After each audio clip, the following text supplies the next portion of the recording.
Hi, I'm Daniel Lucas, and welcome to Abstract Essay, where ideas take shape, thoughts find depth, and every conversation explores the art of thinking beyond the obvious. And today I have my special guest.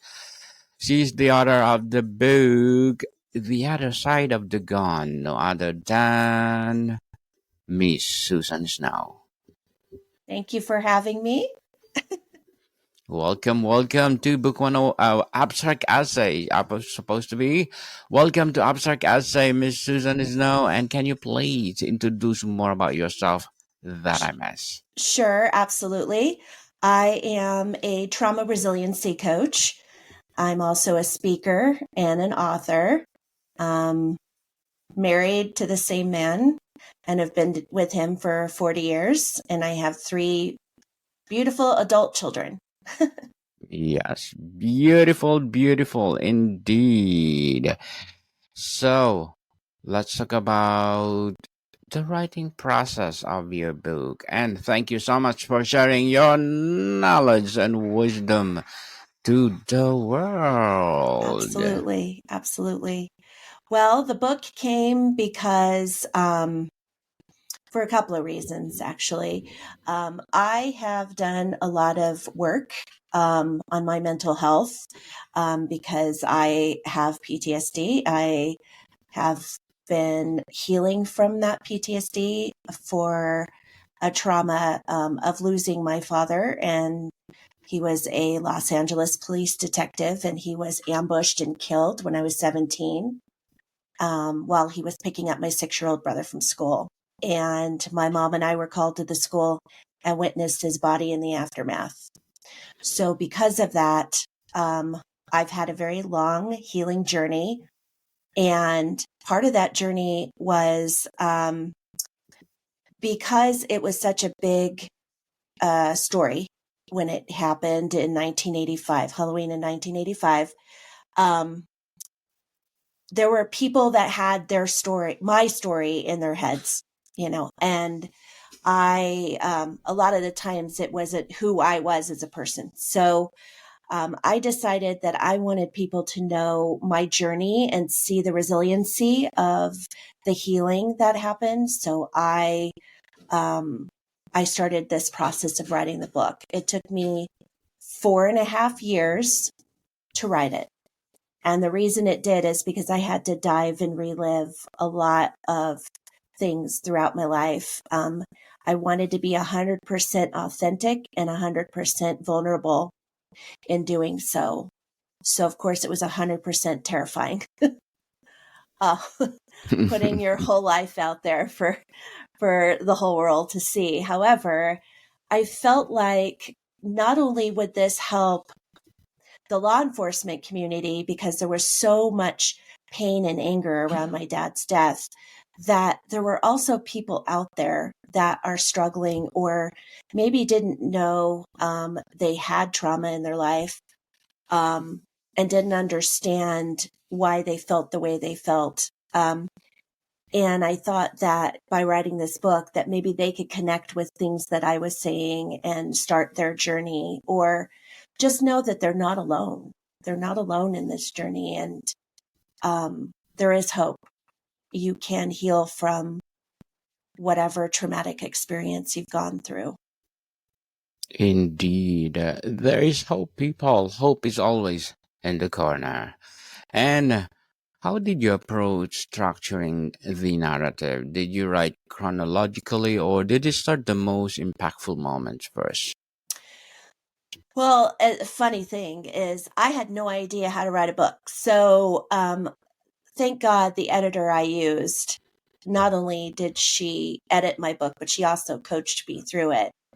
And I really didn't, I wanted to do it chronologically. However, she felt like going with the very first thing that happened, the actual trauma, would be better because it would set the stage. And so that's what I did. And we also formulated the book to be in 2 parts. So the first part is all the trauma. And the second part is how I got through it.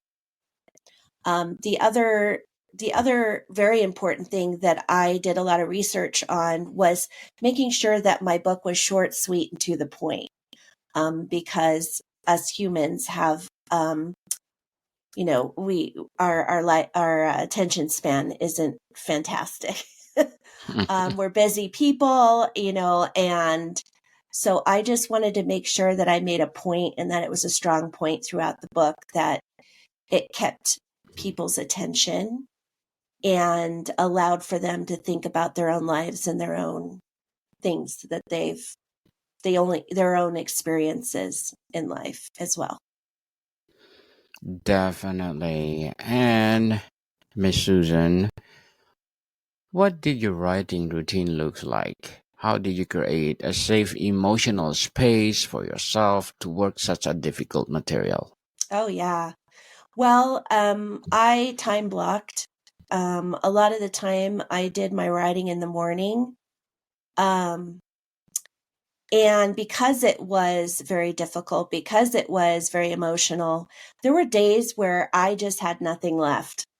I wrote in the morning, and it took me down a journey, and I had to kind of give myself grace that day. And I was not, I was also, and still am, in real estate. And so I wasn't able to deal with my clients or talk to my clients. And on those days, I just gave myself grace and just did things that made me feel better and come back to a better state of mind. Um, so I took the tools that I've learned in my mental health journey and I used those to kind of redirect myself and get into a better state of mind so that the next day I could write again. Generally, I wrote 4 days out of the week, and sometimes it was sporadic because I would get busy, um, or fear would set in. And I'd have to do some talking to myself to kind of come out of that, and some reassurance that I was continuing to do the right thing. Um, and I felt like my dad was kicking me in the rear end to get it done. so, so that was kind of my routine. I just kind of, it was a morning routine, and I time blocked it, meaning I set aside time specifically to write. And I didn't I gave myself the time to do it, but I didn't tell myself, like, I'm going to do this many pages in this time. I would just write and just let it go in that time, and Yes. then end it. Let it go for sure. Let it go, let it go. And Miss Susan, Mm-hmm. were there moments where you had to stop writing for your own well being? How did you know when to pause and when to push forward? Yeah. Well, yes, there was. I think mostly it came in because I also had repressed memories come up that I had to deal with as well. I did a lot of research to get actual factual things having to do with my dad's case, and that was hard to relive and and read and everything. So I did have to stop, and I'd give myself a couple of days, or um but I think the main thing I did was I had to sit back and think about what was the importance and what was my true purpose behind writing this book. I think that when you're when you're writing something as profound and personal in a memoir, especially a true crime memoir, it's really important to really be clear about why you're writing this book. And so I had clarity around that. Um, but I had to, like, ask myself, what is the true purpose behind this book? And the true purpose was I felt that the world, people, faceless people out there who have gone through something in their life needed to feel the hope that I did and see the hope for themselves and know that they're not alone, because those were lessons I gleaned from my own experiences. And I felt like it was more important than my fear.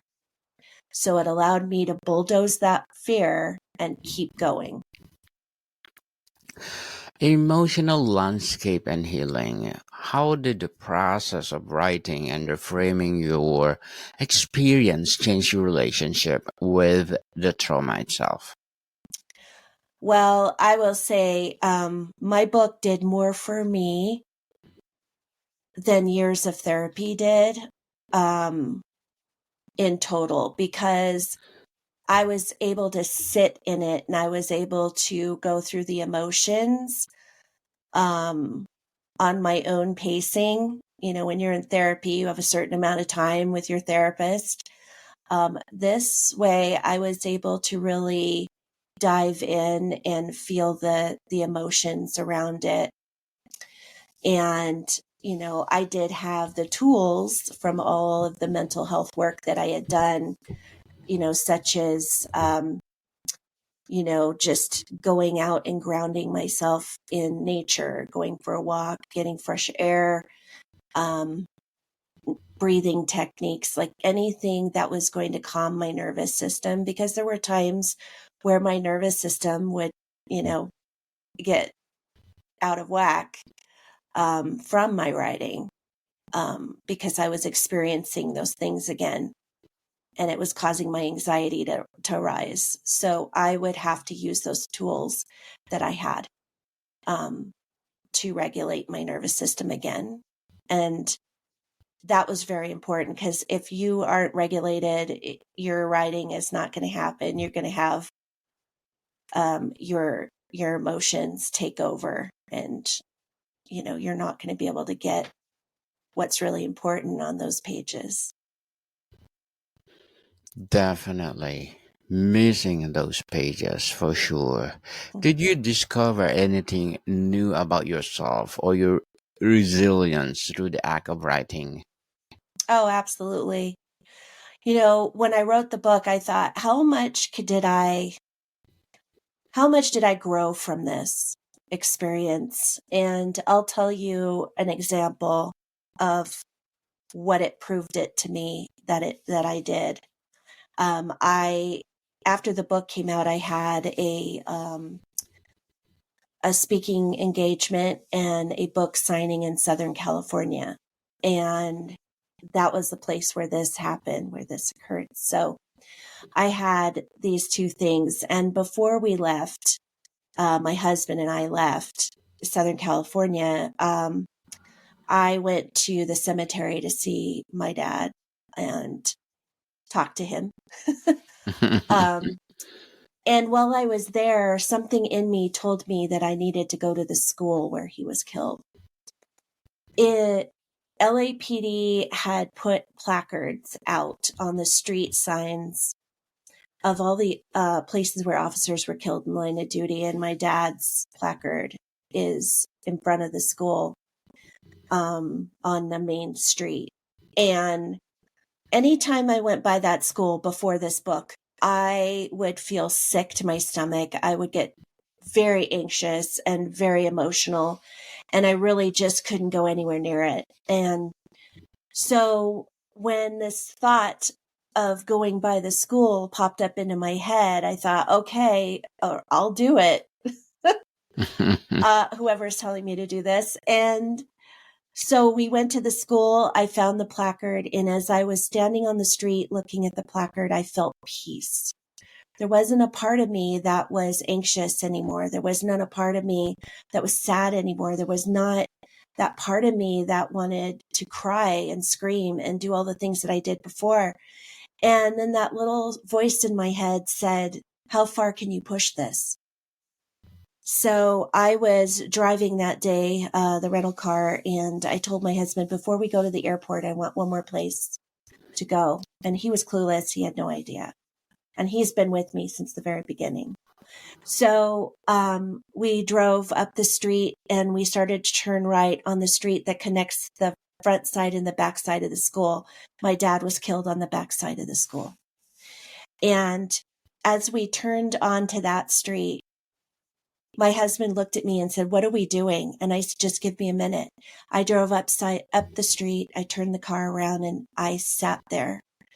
And again, not one part of me was anxious. Not one part of me wanted to run out of there or scream or cry or anything. In fact, I was able to describe to my husband that night what I saw. And we looked at each other and we said, "Oh my God, we've come full circle." And I feel like if I hadn't wrote this book, that healing would never have happened. And so that to me proved that I grew through this process enough to go back to that space and go back to that place and not have the emotions wrapped around it. This time my emotion was pride. I was proud of myself for being able to do that. And my husband was proud of me for being able to do that as well. So We that are was, proud of you, Miss Susan. On thank you. Book 101 Review, we're proud of you. Your bravery is something else. How did you balance telling the raw truth of your experience with need to protect your own peace and privacy of others? You know, when you write a book like this, you have to be authentic and you have to be vulnerable. I had to put everything on there as far as my experience. This was all my experience. But I will say, in doing that, I did have to tell the truth of other people. And there was fear around that. But part of that was my experience. So, for instance, my mother and I did not have a very healthy relationship prior to my dad's death, and definitely not after it. And, you know, I grew up with a narcissistic parent who just did not show up for me in the times that I needed her to. And I don't blame her. Like, there's no blame, there's no, no judgment in that, because it was her journey and it was her choices, right? But the experience, the consequences to some of the choices that she made impacted my life, and so I knew by telling her story, it was either going to destroy what was left of our relationship or it was going to open a conversation, which it ended up destroying my relationship with my mother, her choice. And that was okay. More so because also in that traumatic experience, we found out that we too were targets at one time. So when I did this book, another fear was that there were two men that were still incarcerated. And when you've already been a target, you worry about retaliation. And so there was that fear as well. But again, going back to what I said before, my purpose of getting this message out was way more important than my feelings of fear around these things. And so that's why I continue to push forward, and actually speaking my truth creates peace within myself. Definitely peace. Peace indeed.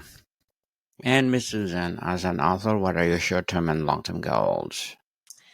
Well, I would like to write another book. It's going to be a little bit, just because this came out a couple of years ago and I'm still working through that book. My editor told me at when this book came out a couple of weeks afterwards. She said, now you're living your second book. And she's absolutely right, because the experiences that have come from writing the book and people reading the book, and I have made a difference in people's life, and all of those experiences will be a part of my next book, but not sure when that's going to happen. Meanwhile, I'm just trying to get my message out to as many people as possible on stage, and also really trying to help people one-on-one in my coaching. So Good luck to your goals, Miss thank you. Susan, and looking forward for more success. What Thank you. would be your piece of advice for those people out there who want to be an author like you? Well, again, be very have clarity around what you truly want your book to look like. And I think that that is the most important thing, because when you really get that clarity and you have that purpose of behind the scenes, what it is that the message that you want to put out is very important. And for me personally, I wanted to take my readers on a journey. And so that was another thing that I had to do, is picture taking my readers by the hand and taking them through this journey. So if you have a journey that's similar to mine, yes, it's scary. Yes, you're going to have fear around it. But the best thing you can do is to write your story and get it out there and be very clear about the purpose behind it. Definitely. Something else. And thank you for that advice, Miss Susan. And can you please recommend a book or books that influence your journey? Oh my gosh. Well, anything from Brené Brown. Brené Brown is like, she is my favorite. I am listening to Let Them right now, and and that's that one I think is really important too, because that was part of my journey, as well as is letting my mom be my mom and finding that peace for myself. So Mel Robbins' Let Them is powerful. Powerful indeed, and highly recommended. And thank you for that books, Miss Susan. And hoping our listeners or viewers will read them. And let's talk about the completion of the book. Uh-huh. Completion and impact. What did feels like to write the final sentence? What was the primary emotion you felt? Relief, pride, fear, or something else? Oh, all of the above. All of the above, All for of the sure. above. I think that me getting it out was one thing, but coming back from the editor was another thing. And um, I think when I had to rewrite a lot of things and move things around and things, and I finally felt like I had a product that I could be proud of, that was the difference. And seeing my book printed was surreal. Like it was absolutely surreal, because I had been telling people for years that I was going to write a book, and I actually did it.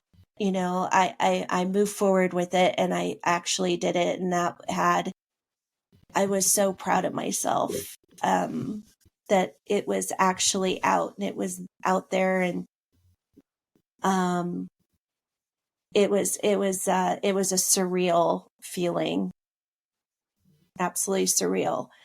Um, I also narrated my own book in an audio form.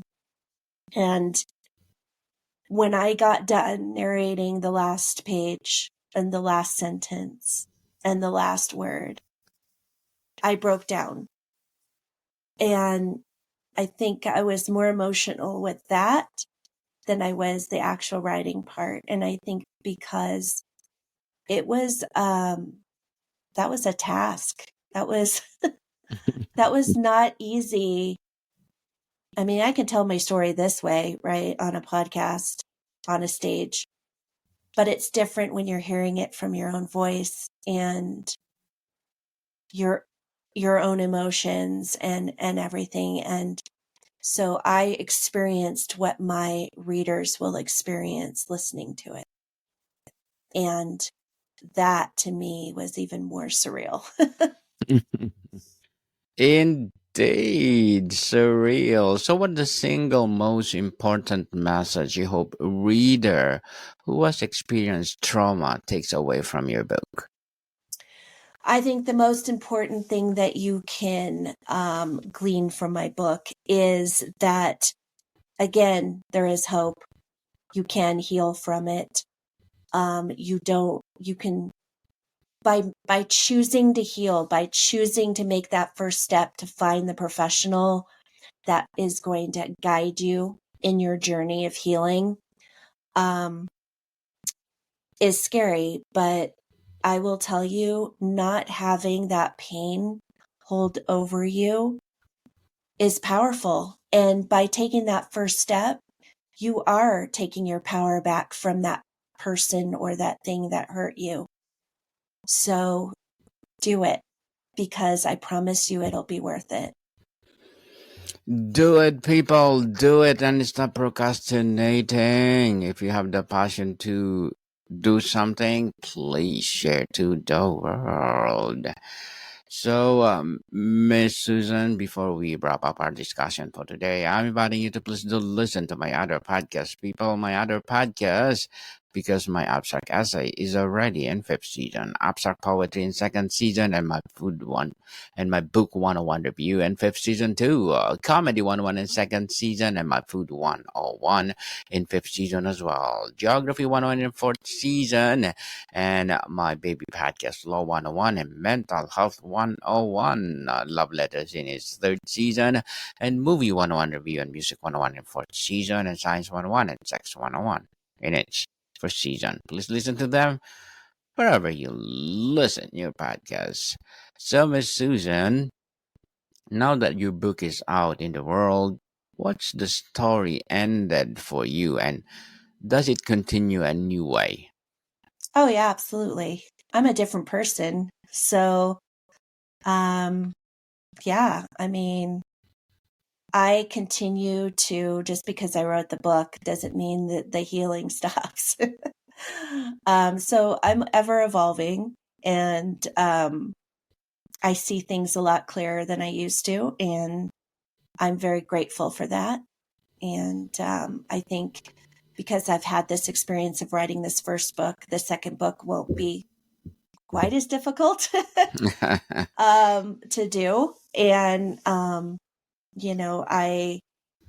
learned a lot. I learned a lot out of that journey of writing a book. So I'm going to continue to keep those lessons, and